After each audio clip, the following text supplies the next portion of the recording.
ce débat sur les programmes des villes marocaines.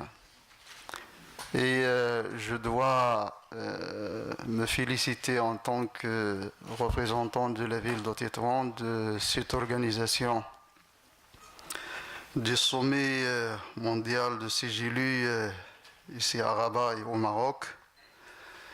Pour Tétouan, effectivement, comme connaissent certains qui connaissent Tétouan il y a 10 ans, Tétouan avait accumulé beaucoup de retard aux différents niveaux, au niveau urbain, au niveau environnement, au niveau des équipements de proximité. Et en plus de ce retard, le découpage de 2009 a fait rejoindre à la ville de Tétouan une bonne partie des communes rurales mitoyennes. Ce qui fait le retard, il est déjà là, avec l'ajout des problématiques de certaines parties des communes rurales. Le déficit devient énorme.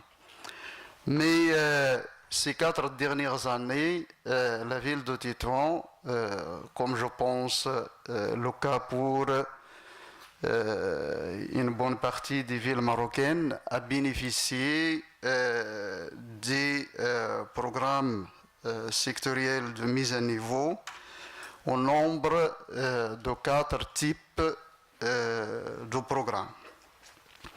Le premier programme fait la suite de la mise à niveau 2006-2009 et celui du programme de développement urbain qui est programmé de 2009 à 2011 avec un budget de 1063 millions de dirhams. Ce programme vise la mise à niveau de l'infrastructure urbaine, la voirie, les espaces verts, l'éclairage public, les équipements de proximité. Le deuxième programme est le programme de la Médina. Comme vous savez, l'ancienne Médina de Tétouan est qualifiée de patrimoine mondial en 1987. Il bénéficie maintenant d'un premier programme de sa mise à niveau qui est d'un budget de 315 millions de dirhams. 315 millions de dirhams. Le troisième programme fait partie des programmes nationaux d'assainissement, concerne la dépollution. Tétouan, Martil, Tamoudaba et Mdiaq, avec un budget de 500 millions de dirhams. Le quatrième programme et le dernier, c'est un petit programme propre à la commune de Tétouan, qui est d'un montant de 76 millions de dirhams. Donc là, je vous parle d'un budget de 4 années qui est aux alentours d'un peu plus de 2 milliards de dirhams au niveau de la ville de Tétouan.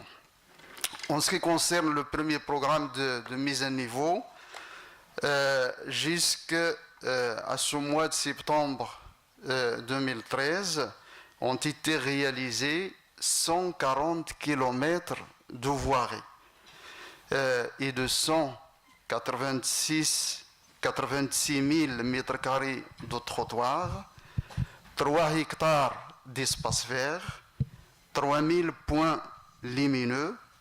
Au niveau des équipements de proximité, 5 terrains de sport, 4 bibliothèques de quartier et 3 maisons de jeunes et 2 foyers féminins.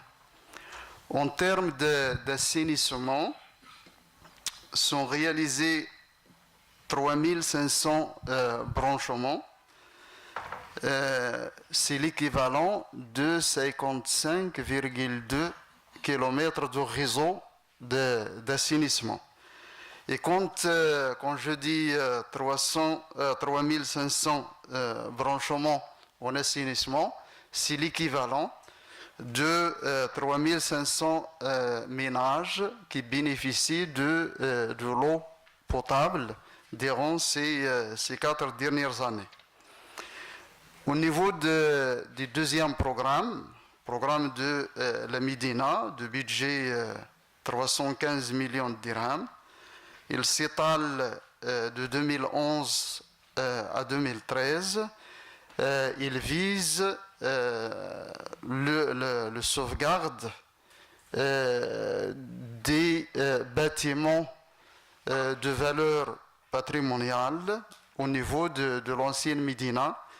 Les maisons menacent en ruine, réseau d'eau de Secondo, à l'occasion le réseau d'eau de Secondo, c'est l'un des réseaux mondiaux. Il existe un à Tétouan et un autre au Mexique.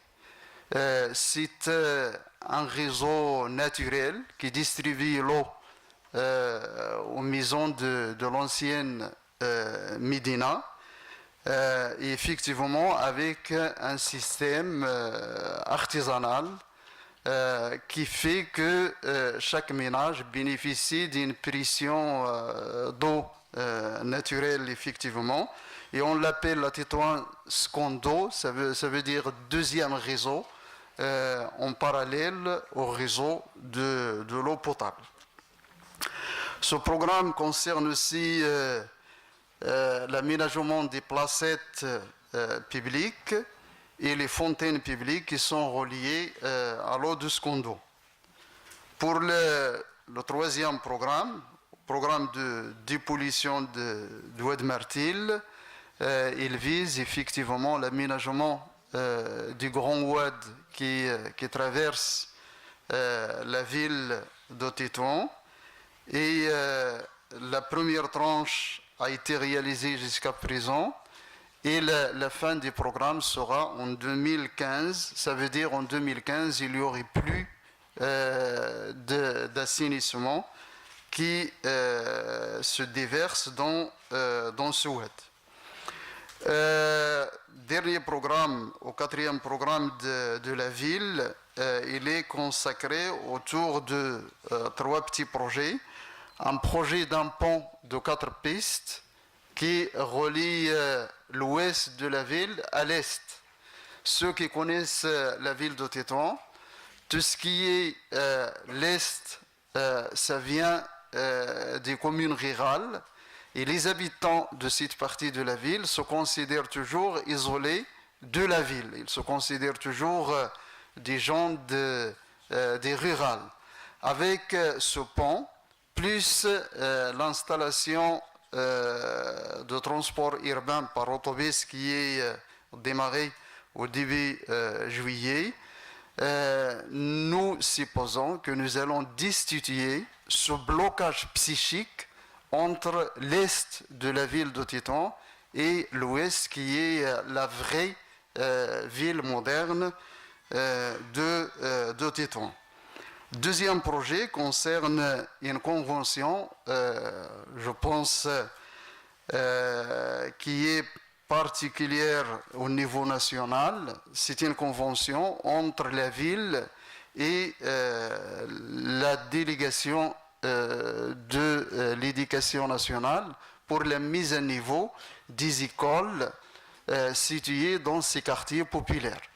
Et jusqu'à présent, on est intervenu dans 18 établissements pour l'étanchéité, l'installation des services de sanitaires, les salles des professeurs et les petits terrains de sport avec des clôtures lorsqu'il le faut, ce qui fait que les 18 établissements qui ont bénéficié de cette convention, effectivement, se rapproche des normes des établissements qui sont situés au centre de la ville de Tétouan.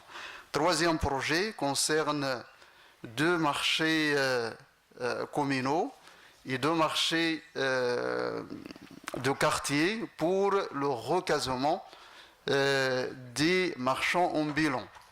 On bénéficiait de cette action des centaines de marchands ambulants, environ 700 marchands ambulants, mais ça ne veut pas dire qu'on a éradié les marchands ambulants au niveau de la ville de Tétouan. Effectivement, il faut des projets plus grands que des projets